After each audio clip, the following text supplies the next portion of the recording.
En Malvinas Causa Central, una de nuestras columnas principales es revisionismo histórico, a cargo de dos docentes de la Universidad Nacional de Lanús, de Mara Espasande, y de Facundo Di Vicenzo, que es con quien estamos en comunicación en el día de hoy. Nos viene a hablar sobre Malvinas, sobre historia y de algo muy importante porque hay mucho vínculo, no quiero adelantar tanto. Para quien no lo conoce a Facundo, es profesor en historia, ahora que se presente te voy a pedir Facu, en 4 líneas. Además es docente en la universidad, docente, bueno, también en escuelas. Él es uno de los grandes historiadores que tenemos aquí en la universidad y que tenemos el lujo en Malvinas Causa Central en que sea columnista. Facu, ¿cómo andas? ¿Todo bien? ¿Cómo andás, Juan? Bueno, buenísimo volver a tener la posibilidad de comentar los estudios, lo que uno va trabajando en torno a Malvinas, ¿no? Que es como ustedes y muchos de los que participan en el programa, es una pasión, ¿no? Seguir dedicándose a estos temas. Y bueno, en este caso, hablar de José Hernández, que es digamos, el precursor o uno de los fundadores, ¿no? Del pensamiento nacional, de la literatura argentina, ¿no? Tiene el texto fundacional que, como bien decíamos antes de empezar, en esta ida y vuelta que tenemos, hace 150 años de la publicación de Martín Fierro, así que estamos en una fecha también a brindarle un humilde homenaje, ¿no? de nosotros para este gran hombre nacional, ¿no? Este patriota. Facu, no quiero, porque muchas veces ustedes que hacen la columna, la laburan, piensan cómo encarar. ¿Por dónde arrancamos? Ya nos adelantás que vas por el lado de José Hernández. Antes que te metas, 4 líneas, salimos en 4 nuevas emisoras en la radio de la Universidad de Tierra del Fuego, Entre Ríos y General Sarmiento, en todas estas universidades nacionales, en las radios tenemos el honor de que nos estén transmitiendo. En 4 líneas, Facu, antes que nada, preséntate. Bueno, yo soy doctor en historia, soy docente investigador de la Universidad Nacional de Lanús, del Centro de Estudios de Integración Latinoamericana y del Instituto de Problemas Nacionales, ¿no? Que en la UNLA dividimos las diferentes temáticas de investigación en problemas.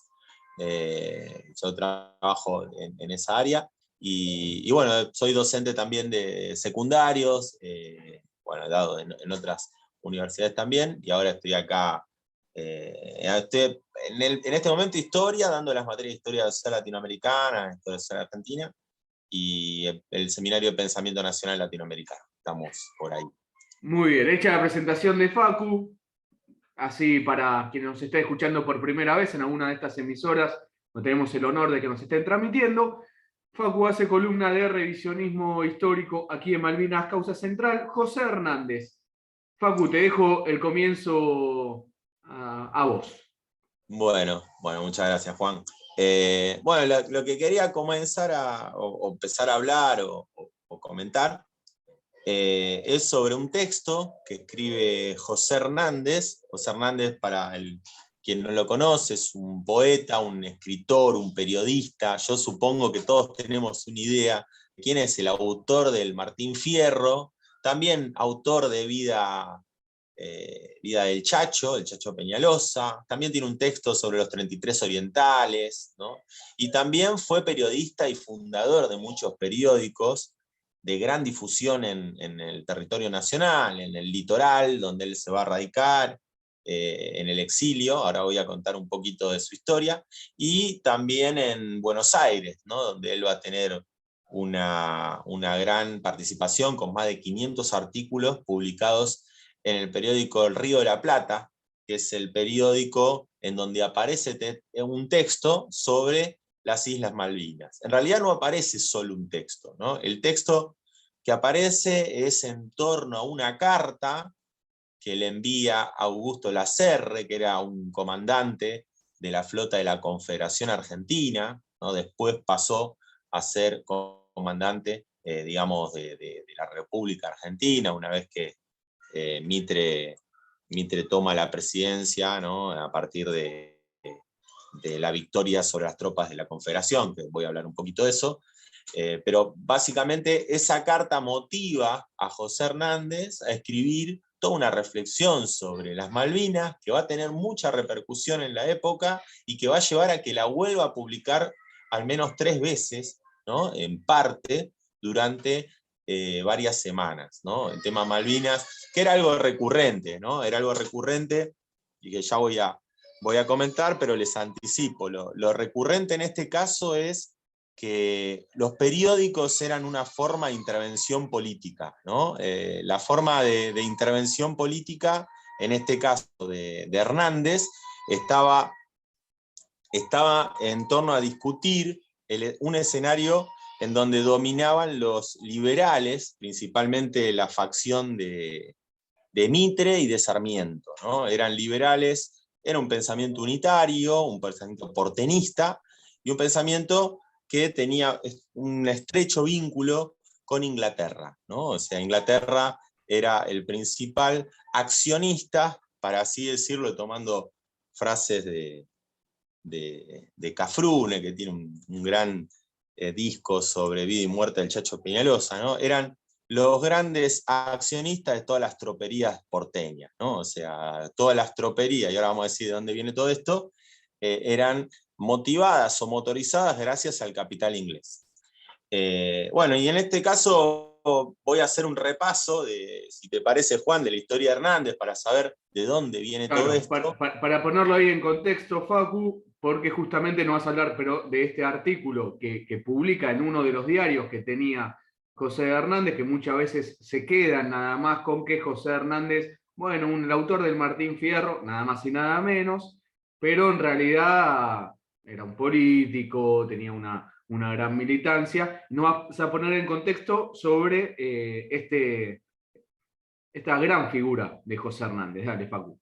Sí, tal cual. Bueno, José Hernández, él nace en lo que sería actualmente Villa Ballester, ¿no? Entre 1834 nace en Chacras del Pedriel y muere en 1886, ¿no? Sí, 86.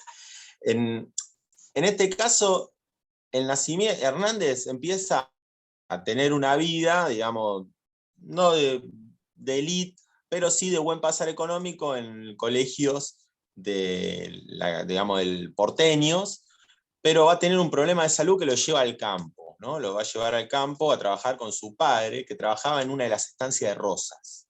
Eso va a ser muy importante para Hernández, porque va a tener contacto pleno con el paisanaje, con todo con los gauchos, y por ser una estancia de Rosas también va a tener vínculo con, era conocido, esto no estoy diciendo nada nuevo, las estancias Rosas tenían un contacto comercial con los indios buenos de la frontera. Entonces, también va a tener una lectura, que es la que aparece muy presente, está en el Martín Fierro, diferente sobre los indios y obviamente sobre los gauchos, a la que tenía Sarmiento, por ejemplo, a la que tenía Mitre, ¿no? O sea, él nace, crece, tiene su adolescencia en el campo teniendo contacto con esos dos grupos, que son los grupos esenciales de la nacionalidad o del poblamiento nuestro, ¿no? El mestizo, el gaucho, y el indígena mestizado, en el sentido de tener relaciones con el gaucho y con el hombre blanco de aquel entonces.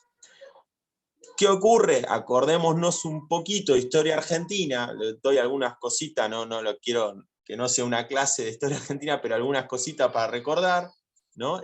A la audiencia.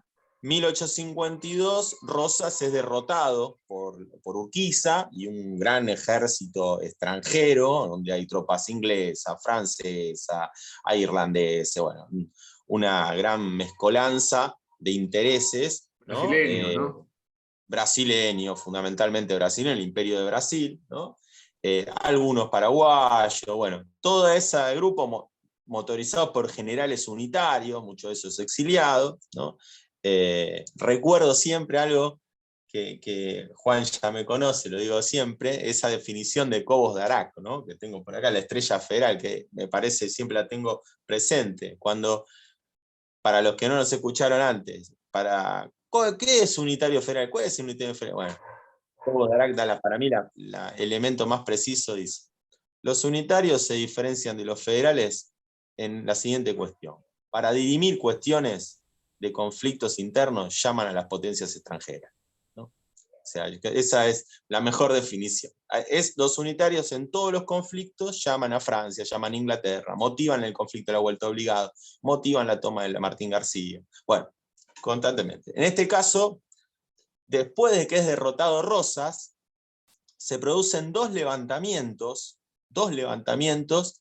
estos se producen en el 53 y en el 54, de tropas que son afines a Rosas, ¿no? Afines a Rosas, y que quieren sacarse de encima lo que va a ser algo muy denigrante para los federales de Buenos Aires, que es el control que empieza a ejercer las facciones de Mitre sobre todo lo que tenía que ver con la campaña, ¿no? Cuando uno dice la campaña, estamos hablando del campo, ¿no? El paisanaje, que empieza a ser menospreciado, empieza a ser despreciado, empieza a ser excluido de los ámbitos de decisión política por, como dice José Hernández, los hombres de levita.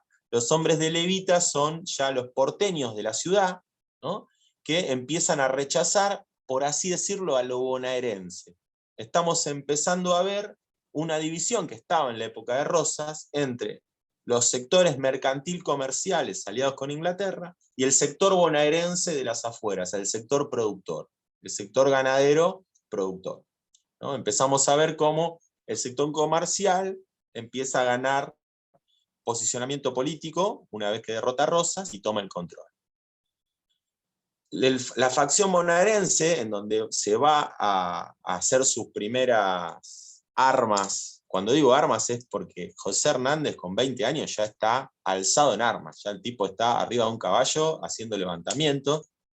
En el primero es derrotado, en el segundo, en el Tala, sale vencedor, y si bien sale vencedor, el ámbito no estaba amable para su facción, se va a tener que exiliar a Entre Ríos, ¿no? Porque todos aquellos que no comulgaban con la facción de Mitre y de Alsina, realmente la pasaban muy mal, ¿no? Entonces, si bien él en un momento va a tener cierto acercamiento a Alsina, porque Alsina, no me quiero profundizar, pero Alsina tiene algunas diferencias respecto a Mitre. Por ejemplo, Alsina consideraba, diferencias sustanciales, consideraba que Buenos Aires tenía que sumarse a las provincias como una provincia más, ¿no? Respetaba por lo menos las autonomías provinciales, cosa que Mitre no.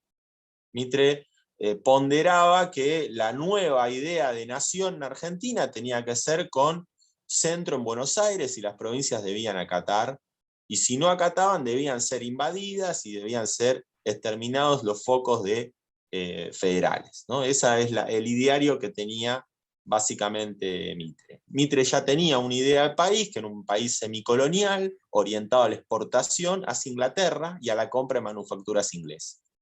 Cosa que Facu, ¿qué época estamos hablando? estamos hablando de lo que se produce, gracias, entre 1850, 1852, o sea, entre la derrota de Rosas, y 1861, la batalla de Pavón, ¿no? Entre el 52 y el 61 se empiezan a dirimir, ¿no? Estas facciones adentro de Buenos Aires. Todavía no salimos de la circunferencia de lo que sería Buenos Aires, que en realidad es una circunferencia cortita, que terminaba cerca del Salado y llegaba a la desembocadura del Paraná, ¿no? Es ese Buenos Aires estamos hablando, y estamos hablando de que José Hernández, que va a aparecer en la facción de los chupandinos. Chupandinos le decían porque parece que eran un poquito habitué a la pulpería, un poquito de más, y fíjense cómo le decían a la facción porteña, ¿no?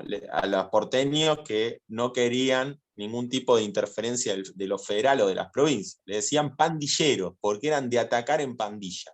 Era un elemento central en su modus operandi, agarrar a un federal entre muchos y que se lleve algún puntazo de cuchillo, de facón.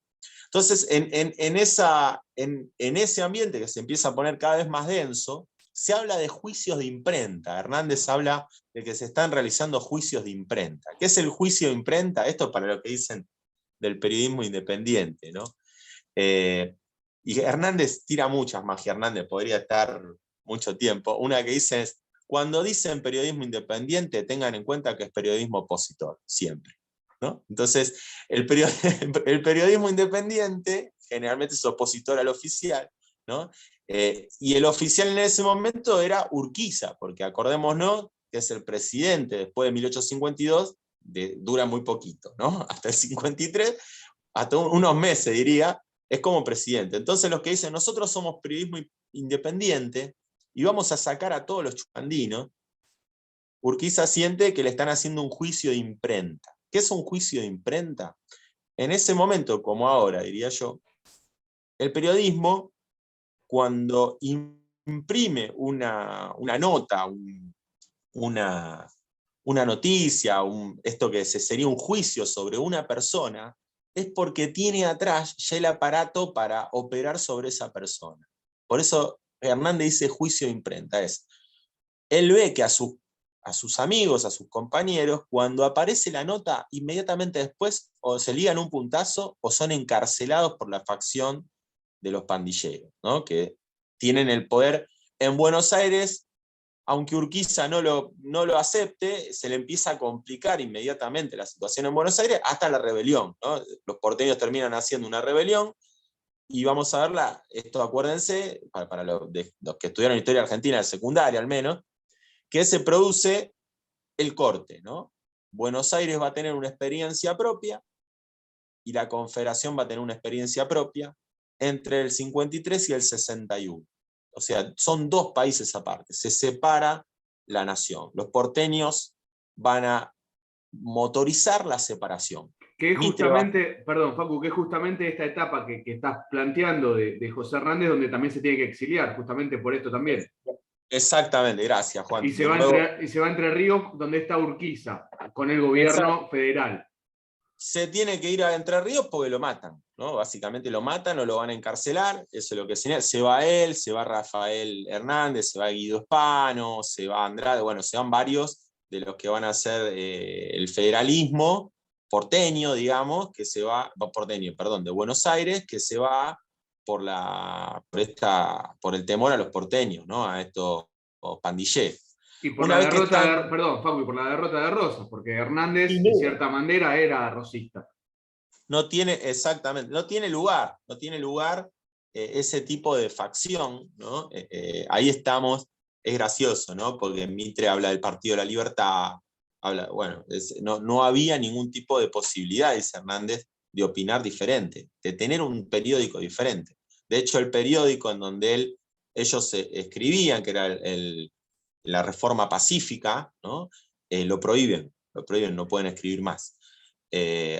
Así que bueno, se retira a Entre Ríos y vamos a encontrar desde el litoral, él va a estar en Entre Ríos, va a estar en Corrientes, va a ir para el lado de Uruguay, va a estar deambulando durante todos esos años hasta que llega el momento de este escrito, pero durante todo ese periodo vamos a ver un Hernández que critica todo lo que se empieza a operar en torno a la política que tiene Mitre con las otras facciones, ¿no? O sea, primero adentro de Buenos Aires, y después del 61, acordémonos, 1861, fecha crucial porque se produce la victoria de Pavón, ¿no? En 1861, batalla en la que participa José Hernández, ¿no?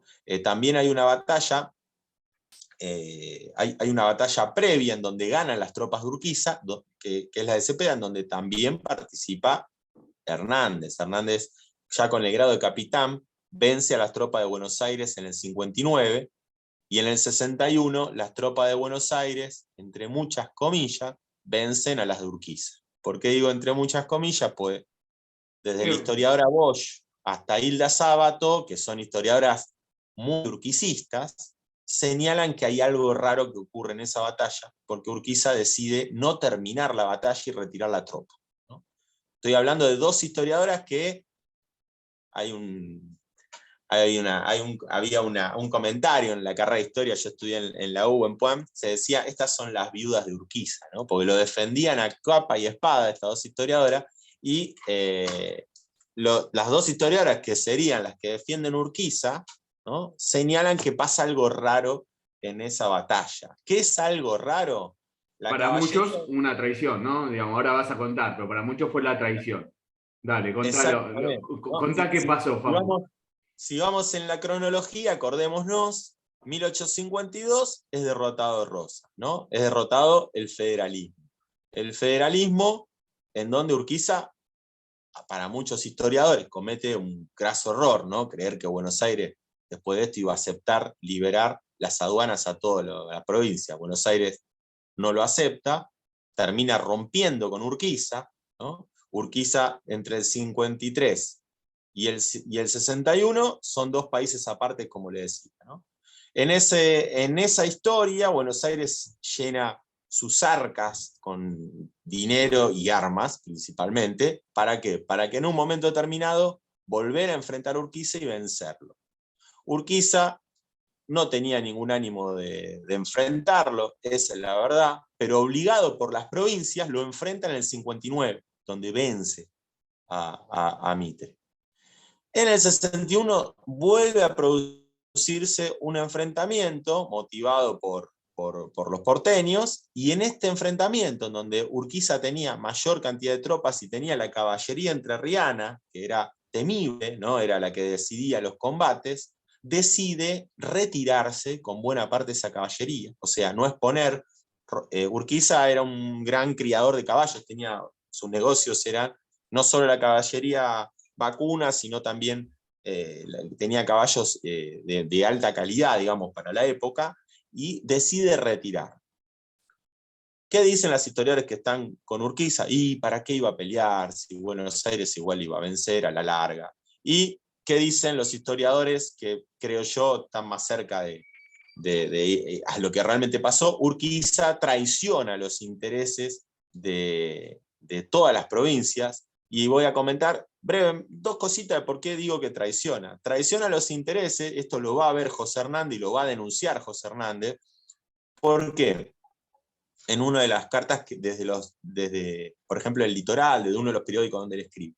¿Por qué? Porque todas las provincias van a ser intervenidas. Después de 1861, Buenos Aires vence, interviene una por una las provincias. En el 63 desarrolla la matanza en Olta de Chacho Peñalosa, que entrega las armas y es muerto a traición. O sea, al Chacho Peñalosa, que era general Vicente Chacho Peñalosa, que había luchado con las tropas de la independencia, le mienten, le dicen que entreguen las armas, que está todo arreglado, y lo matan por la espalda a traición. O sea, ese tipo de escenarios sucede en Tucumán, sucede en La Rioja, sucede en Catamarca, sucede en Salta. O sea, es paulatinamente eliminado todos los federales, ¿no? con una política de mentiras y traiciones y muertes por la espalda, la provincia de Entre Ríos. En la provincia de Entre Ríos, Mitre no mata ni a una persona. Las tropas de Buenos Aires no intervienen en Entre Ríos. Entonces, ¿qué dicen los historiadores? Evidentemente, hay algo extraño en este escenario. Urquiza, el gran enemigo de Mitre, ¿no? O por lo menos el que en los papeles era el gran enemigo de Mitre, es el que menos sufre durante este proceso de exterminio de Buenos Aires, que dura alrededor de 10 años. Otra cuestión más para hablar de la traición es lo que va a decir el mismo Hernández. En 1864, 61 Pavón, empiezan las matanzas. En el 64, el Imperio del Brasil ataca Paysandú. Paysandú era parte de Uruguay, obviamente, en una supuestos malos tratos que tienen los pobladores brasileros en la banda oriental. Defendiendo a esos pobladores, el Imperio del Brasil decide invadir la banda oriental. ¿Qué está de fondo en todo esto? Esto lo cuenta en forma excelente, brillante, el amigo y compañero Juan Godoy en su libro, ¿no? La brasa ardiente, el libro que tiene sobre la guerra del Paraguay, que publicó el año pasado. ¿Qué es lo que ocurre en Paysandú? En Paysandú lo que está ocurriendo es que lo que quiere el Imperio del Brasil, como lo que quiere Mitre, es sacarse de encima a Berro, que era el presidente oriental, que era federal. ¿no? La primera estrategia es sacar los rasgos de federalismo. Siguen con la misma operatoria que estaban desarrollando en Buenos Aires, ¿no? Además, hay un gran, a mi entender, no sé si error, pero hay una jugada muy arriesgada del presidente del Paraguay, Francisco Solano López, porque Francisco Solano López dice que va a defender a la banda oriental. Él después se va a saber, esto está documentado, Alberdi, Juan Bautista Alberdi, lo va a poner sobre la mesa, un pacto secreto que se va a llamar la Triple Alianza, previa a la declaración de guerra al Paraguay, en donde se estaba tramando la entrada del Paraguay en este conflicto. ¿Para qué? Para poder realizar la invasión posterior, ¿no? O sea, empieza en Uruguay el conflicto, que termina involucrando al Paraguay, ¿no? Y en donde, de esta manera, con este conflicto, tanto Mitre, o sea, la facción de Buenos Aires, porteña, liberal, como el Imperio del Brasil, se aseguraban sacarse de encima los dos rasgos de federalismo, que vaya casualidad, eran dos experiencias que hablaban de ponerle un coto a lo que serían los intereses ingleses, ¿no? ¿Qué quiero decir con que ponerle? Paraguay había tenido una experiencia en donde no tenía ningún empréstito de Inglaterra. Uruguay seguía la lógica que había tenido Rosas. Berro era un aliado, ex aliado de Rosas, en donde se defendía la autonomía de sus decisiones, ¿no? Poder negociar en primera instancia antes que decirle todo que sí a los ingleses y solicitar empréstito tras empréstito, ¿no? ¿Qué va a pasar con Hernández? ¿Por qué menciono esto? Porque Rafael Hernández, el hermano que está todo el día al lado de él y participa en todas sus aventuras, Rafael Hernández va a cruzar el río Uruguay y va a defender Paysandú, va a estar a los tiros contra el imperio brasilero cuando se produzca la invasión de Paysandú. Ahí, Facu, porque lo que se da es que de los pueblos aledaños del lado de Entre Ríos, hay documentación que cuentan donde el pueblo cruzaba nadando para defender Paysandú de esa tremenda agresión, ¿no? Digo, también esa hermandad que siempre hay y nos quieren mostrar como países muy separados, pero que en ese momento, ante esa matanza que había, ese terrible ataque de parte de Brasil, bueno, parte del pueblo de Entre Ríos cruza nadando para defenderlo, entre los que estás contando Rafael Hernández. Tal cual, el hermano Hernández, mientras Hernández está denunciando lo que está ocurriendo, ¿no? Hernández va a decir, ¿no? Unos años después, lo siguiente: Mitre ha hecho de la República un campamento. Con Mitre ha tenido la República que andar con el sable a la cintura, ¿no? Dice, para tener una idea de lo que ha generado, ¿no? Como el gran instrumentador de matanzas, ¿no? O sea, hay otro texto que señala, dice, ¿quién somos nosotros para invadir países hermanos? ¿Quién somos nosotros para decir lo que está bien y lo que está mal más allá de nuestras fronteras, ¿no? O sea, es directamente una y otra vez Hernández va a estar criticando todos estos posicionamientos, ¿no? Va a condenar la invasión del Paraguay, ¿no? Y después la guerra termina en el 70, ¿no? En 1870 termina la guerra del Paraguay, pero un poquito antes, o sea, Mitre está en el gobierno del 62 al 68 como presidente, y en el 68 realmente Mitre es no, esto no estoy descubriendo nada, alguna vez creo que lo hablamos con Juan, Mitre es un desastroso militar, ¿no?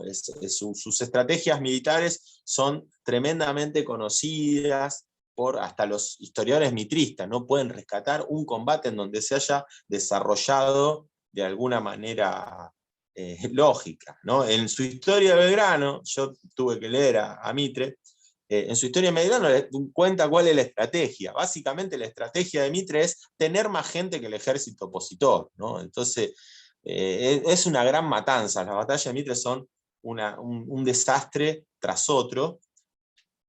Y en este caso, Mitre, por la cantidad de matanzas, ¿no? Y por la fiebre amarilla que se genera después durante la guerra del Paraguay, no tiene ningún tipo de apoyo, y cuando va a las elecciones, su delfín, él quiere que gane quiere Elizalde, creo que es el candidato, pierde estrepitosamente por Sarmiento, ¿no? Que Sarmiento es del partido de Adolfo Alsina, del partido que proponía en una instancia una idea de nación argentina, respetar 200 autonomías de las demás provincias. Hacia esta época la cosa está más difícil. Ese partido mutó, digamos, lo que han generado los porteños está muy lejos de eso que había propuesto Alsina en un momento, y más lejos todavía está el posicionamiento de Sarmiento. Sarmiento, cuando toma la presidencia, va a continuar las matanzas en los sectores que no son afines al federalismo.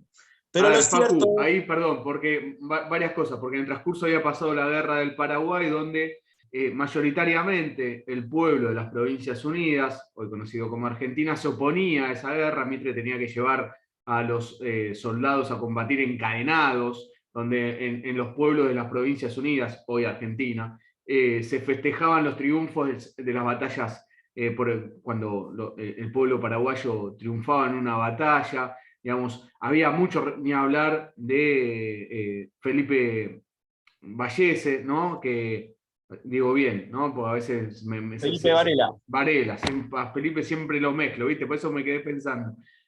Donde justamente amaba tener que ser perseguido porque se oponían a estas guerras, digo, dentro de una población muy convulsionada, digamos, no es que la guerra del Paraguay era celebrada, más allá de que Urquiza colabora dando tropas, más allá de que ciertos referentes colaboran, son arrastrados por Mitre, pero en general era una guerra muy opositora en general por el pueblo. Bueno, en ese marco, que además le iba mal en las batallas, que el pueblo en general rechazaba esa guerra, cuando llega a las elecciones gana Sarmiento. Sarmiento, que era unitario y era anticaudillos populares, ¿no? Él celebró la matanza de muchos de los caudillos, inclusive tiene la famosa frase que no había que ahorrar sangre de gauchos, indios, la palabra que él utiliza, digamos, porque él no los consideraba ni siquiera humanos, digamos, llega a esa barbaridad, digamos, este Sarmiento, ¿no? Era en ese marco, que además, si agrego esto y te vuelvo a dejar, Facu, que Mitre además no solo lo miraba de reojo a Sarmiento porque Mitre lo consideraba un provinciano, entonces también tenía cierto recelo para este provinciano, digamos, llegaba hasta ese absurdo del mitrismo, pero bueno, quería hacer esta aclaración. Facu, sigamos ahí con la vida de Hernández después de la elección y ya Sarmiento presidente. No, buenísimo, buenísimo lo que apuntás, tal cual. Y entonces en el 60, lo que se da después del 68, marcado por este más autonomismo de Alsina que lo que quería Sarmiento, es cierta posibilidad para que vuelvan aquellos federales porteños que no habían estado durante el gobierno de Mitre, donde la cosa estaba complicada. Entonces, Hernández vuelve también, bueno, en Andrade, bueno, vuelven varios, Guido Hispano, vuelven varios de ese grupo que había estado en contra de Mitre, ¿no? Y que siguen estando en contra de estas ideas liberales, estas ideas en donde se condena al gaucho y se condena al indio, ¿no? Hernández va a ser consecuentemente un abanderado de la defensa de los pobladores de este territorio. Estamos hablando de que el territorio estaba poblado por gauchos y por indios, que eran ellos los que iban a la batalla. Bueno, Sarmiento está hablando, por ejemplo, de que hay que exterminar el gaucho al indio. Entonces podríamos decir, ¿de qué nación habla Sarmiento? ¿De qué población habla Sarmiento? Bueno, Sarmiento está imaginando una población que no existe aún, que es una población inmigrante, que él planea traer. O sea, la visión que tiene Sarmiento de la nación como la que tiene Mitre, más Sarmiento que Mitre, diría yo, porque Mitre por lo menos tuvo la posibilidad de estar enfrente de la tropa y conocer, y él no quería liquidar a los que estaban en sus tropas. Sarmiento ni siquiera eso. Sarmiento quiere eliminar al gaucho y al indio y reemplazarlo por inmigrantes extranjeros, principalmente anglosajones. Tal es así que Sarmiento dice, nosotros no estamos ni en condiciones de educar. Entonces se trae maestras de Estados Unidos para que eduquen a la gente que está capacitada para entrar a la escuela, ¿no? Entonces, esas visiones, o sea, llega en medio de ese contexto, llega Hernández. Y cuando llega dice, voy a fundar un periódico. El periódico es El Río de la Plata. ¿Por qué quiere fundar El Río de la Plata? Hay tres periódicos de gran circulación. Uno es el Diario Nación, de Bartolomé Mitre, ¿no? Claramente defiende la posición de Mitre. Después hay otros dos periódicos. Uno es La Tribuna, ¿no? que es el diario que en ese momento manejaba, acá lo tengo, al señor Varela, no me quería equivocar, y el otro, Dalmacio Vélez Sarsfield, tenía El Nacional, que eran dos adictos a Sarmiento. Entonces, ¿qué dice Hernández? Acá no hay ningún diario que hable de los pobladores, hable del gaucho, hable de las cuestiones nacionales, realmente nacionales. Entonces, él trata de meterse con este periódico. Escriben grandes, grandes federales de la época de Rosas, ¿no? Que empiezan a escribir en su periódico, y en el 69 no aparecen los otros diarios, pero sí aparece en Hernández la cuestión Malvina, que no es casualidad. Se empieza a topar con un tema fundamental, por eso cuando dicen, pero esperó, hay un historiador que había, ahora no me acuerdo el nombre, se llamaba algo con Becker, algo así, que decía, Hernández esperó hasta el 69 para hablar de Malvinas. No, no esperó hasta el 69 para hablar de Malvinas. En el 69 sale el periódico y escribe en ese periódico. Antes siempre estaba medio de prestado y estaba también en el litoral, y ahora él quiere disputar en el escenario. ¿Para qué? Para condicionar a Sarmiento. Porque ¿qué dice ese texto? Y ahora vamos brevemente a explicar de qué va el texto este sobre Malvinas, ¿no? A Malvinas, entre los primeros, en el número 86 del periódico, le llega una carta. El periódico salía 3 veces por semana, ¿no? Le llega una carta de Augusto Lacerre, que es un comandante era un comandante de la flota de la Confederación, en la época que estaba separado Buenos Aires de la Confederación, que les comenté, y le manda una carta al amigo Hernández, ¿no? Él es amigo, José Hernández, de este comandante, en donde le dice, estuve en las Malvinas, ¿no?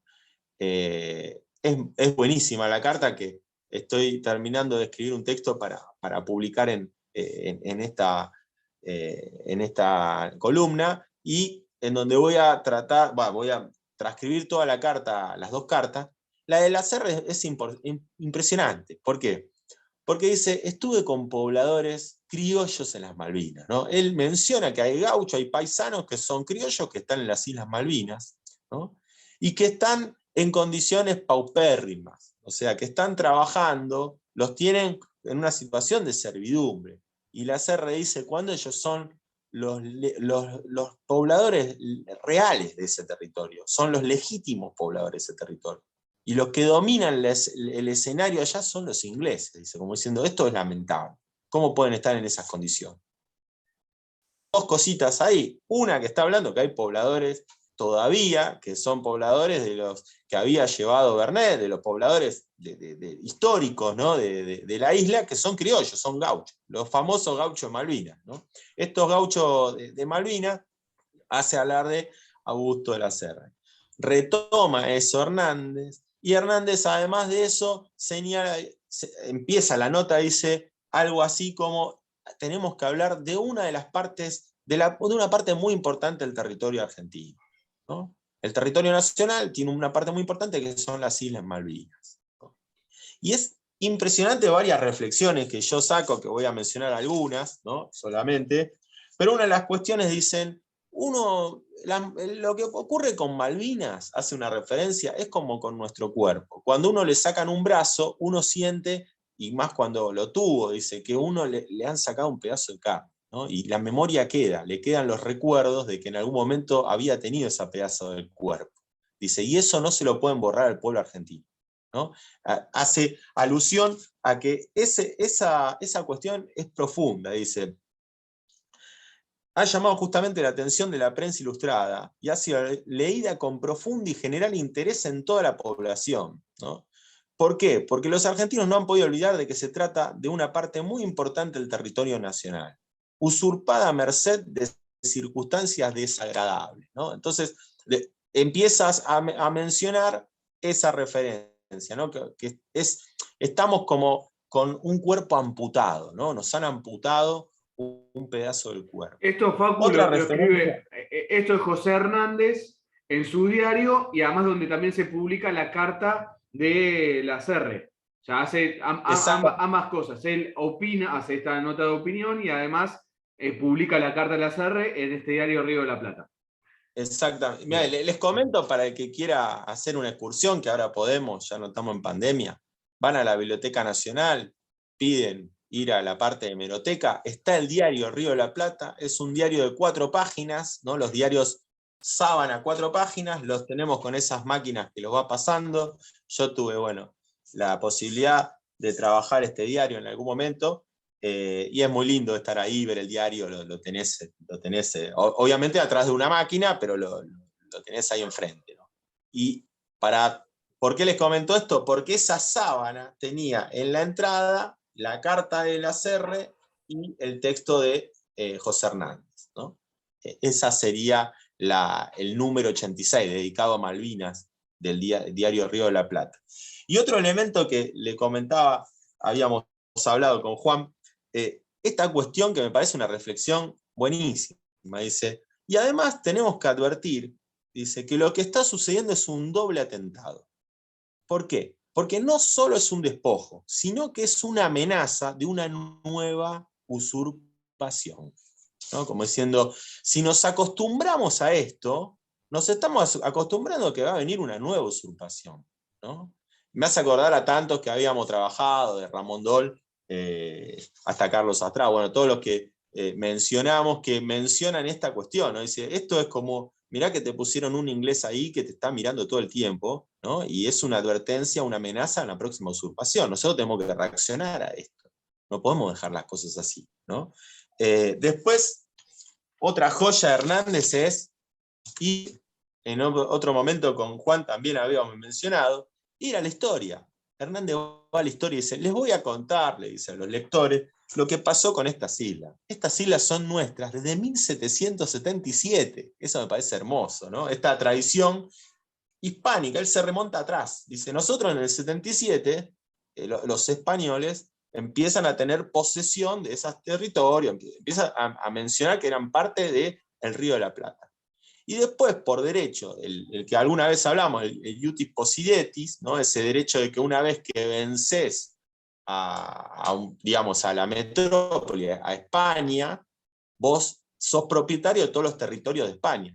Además, España reconoce la derrota, que eso es fundamental, ¿no? No inmediatamente en la Revolución de Mayo, claro está, pero hacia el 50 ya se reconoce la derrota española, ¿no? Y sos propietario de todos los territorios que eran de España. Entonces, ¿qué está mencionando en este caso, Hernández?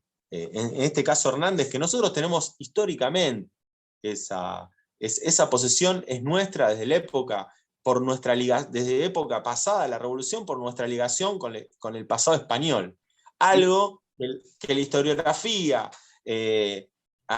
anglo, no sé, como semicolonial, siempre niega, ¿no? Negar el pasado de España es peligroso porque negamos digamos, nuestra propia identidad, ¿no? Y nuestro propio territorio. Inclusive, Facu, en la temporada pasada lo hemos tratado, sobre todo con Néstor Forero, que, bueno, la primera invasión inglesa, podríamos decir que no fue la primera en 1806, sino que nos tenemos que remontar justamente a 1763, recordame el año si le estoy errando, cuando quieren invadir Buenos Aires, se termina produciendo la batalla en Colonia de Sacramento, donde son derrotados los ingleses por el virrey Ceballos, luego de eso los españoles crean el virreinato del Río de la Plata, y después va a venir la segunda invasión que plantea Néstor Forero, que va a ser en Malvinas, 1765, donde España casi va a una guerra por las Malvinas contra el Reino Unido, Gran Bretaña e Irlanda. En ese momento no, el Reino Unido, creo que quedamos ahí, ¿no? Ya me sale de memoria, Facu, porque tengo ahí un marino que siempre me corrige con esto, que tengo que decir el nombre correcto. Digamos, pero ahí, bueno, casi va la guerra contra Inglaterra justamente por la invasión a las Islas Malvinas, donde los ingleses se terminan retirando a Sí. regañadientes, lo que quiera, pero se retiran. O sea, reconocen la soberanía española. Entonces, también esos hechos históricos, digo, para traerlo a colación a lo que venías contando. Pero volvamos No, a la nota de no, no, José Hernández. tal cual, ¿no? Es fundamental toda esa historia que, lo que comentaba antes, la historiografía liberal y con un sesgo semicolonial, niega, ¿no? El pasado español. El pasado español es negado y se niega toda esta historia de la legítima posesión de los territorios nacionales. Y otro elemento que sigue, él hace un recorrido exhaustivo, dice, bueno, acordémonos de Bernet, y empieza a hablar de lo que pasó cuando estuvo Bernet, y acordémonos de lo que ocurrió, acordémonos del altercado de usurpación, y habla de la embarcación norteamericana, de la embarcación inglesa. Acordémonos también, dice, las reclamaciones del gobierno de Rosas, y habla de las reclamaciones, y llega a Sarmiento, o sea, hace un recorrido histórico en su nota, que después lo voy a publicar, que llega hasta Sarmiento, y dice, y usted, Sarmiento, le hace como un tirón de oreja. Usted debería, como presidente, agarrar y advertir que hay que reclamar ese territorio, bla, bla, bla. Y dice, si bien hubo un reclamo, porque aparentemente ahí menciona un reclamo que hubo menor del territorio de las Malvinas, ¿no? Dice, usted está atado, da la impresión que está atado a ciertos intereses, ¿no? Que no permiten reclamar por estas islas, ¿no? ¿Qué quiere decir con esto?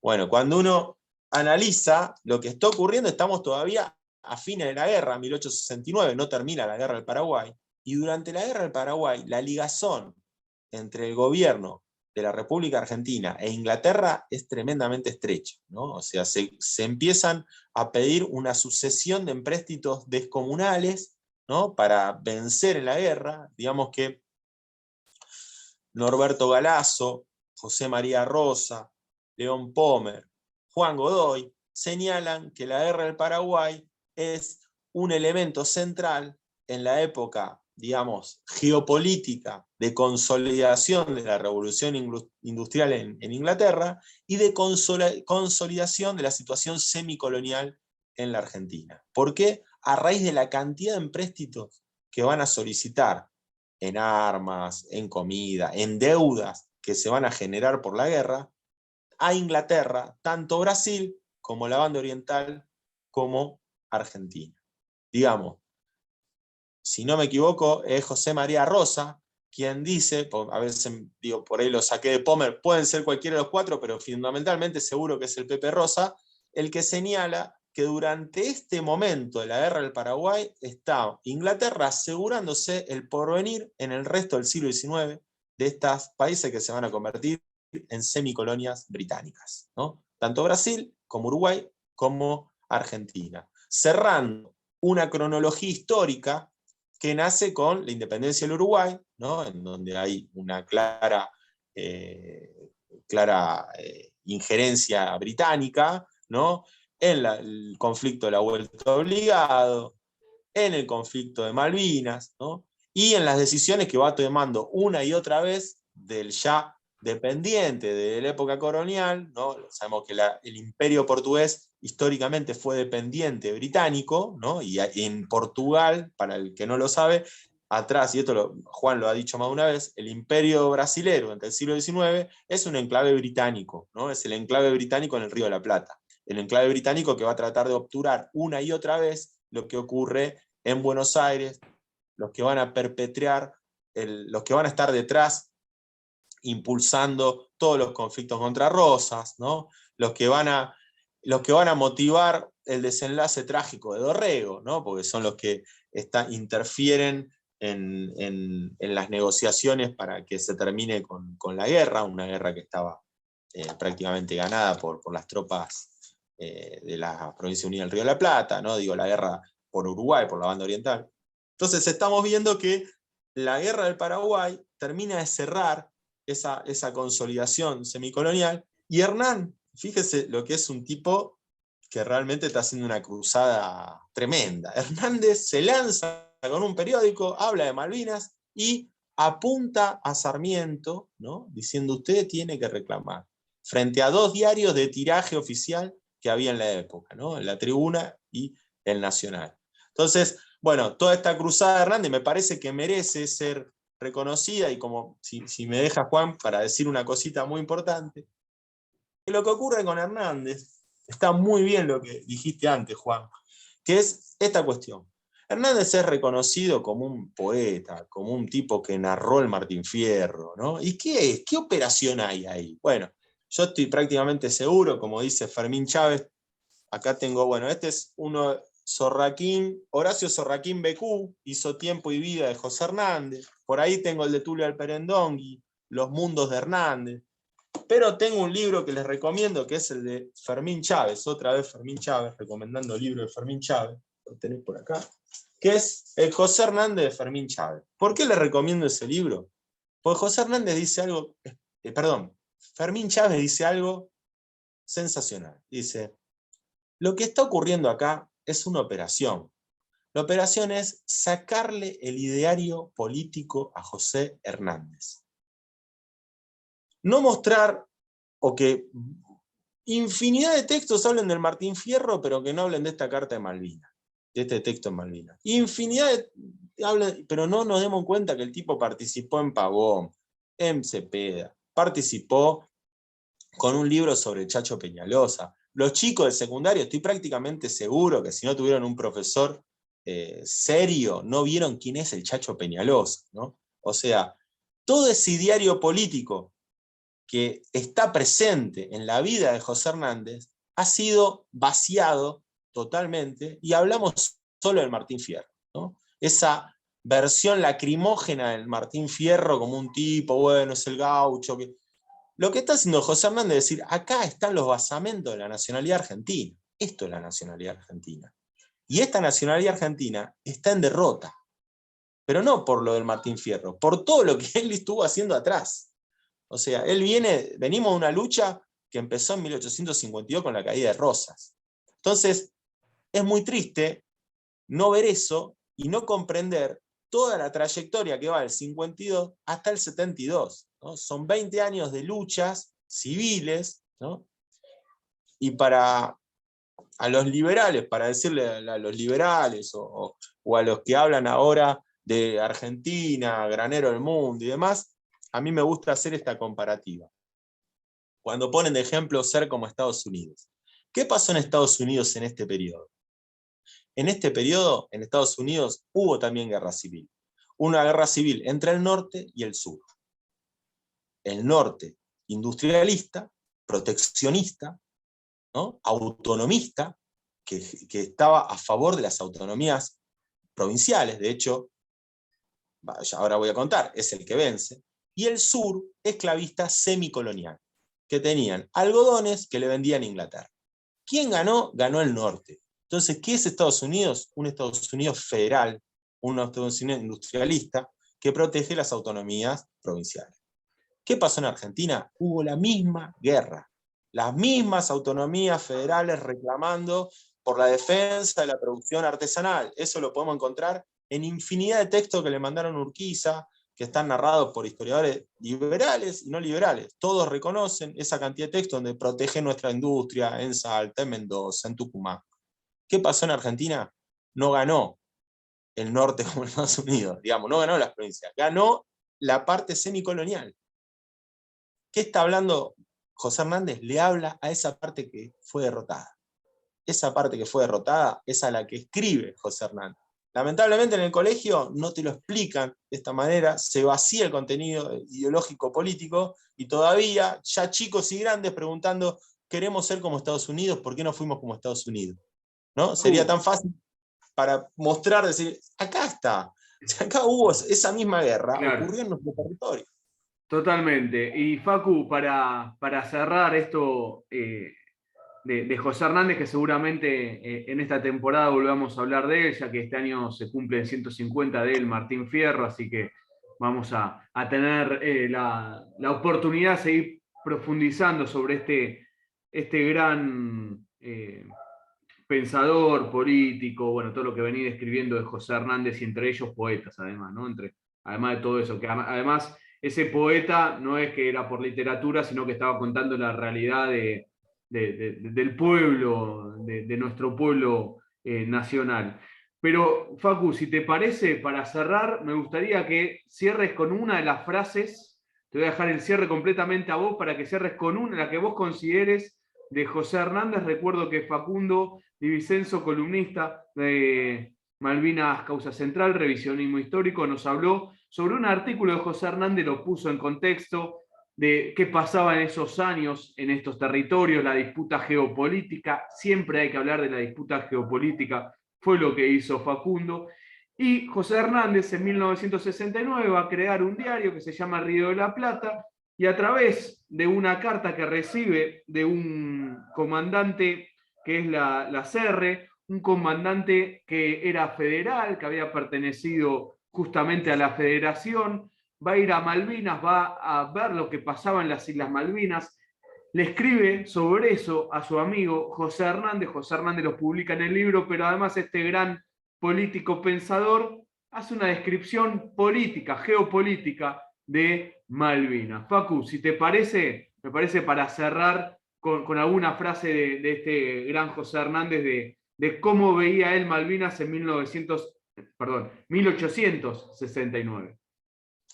Bueno, me quedo con esta, que es la que más me gustó, que la comenté, y va. Dice: los pueblos necesitan del territorio con que han nacido a la vida política, como se necesita del aire para la libre expansión de nuestros pulmones. Absorberle un pedazo de su territorio es arrebatarle un derecho, y esa injusticia envuelve un doble atentado, porque no solo es el despojo de una propiedad, sino que es también la amenaza de una nueva usurpación. El precedente de injusticia es siempre temor de injusticia, pues si la conformidad o la indiferencia del pueblo agraviado consolida la conquista de la fuerza, ¿quién le defenderá mañana contra una nueva tentativa de despojo o de usurpación?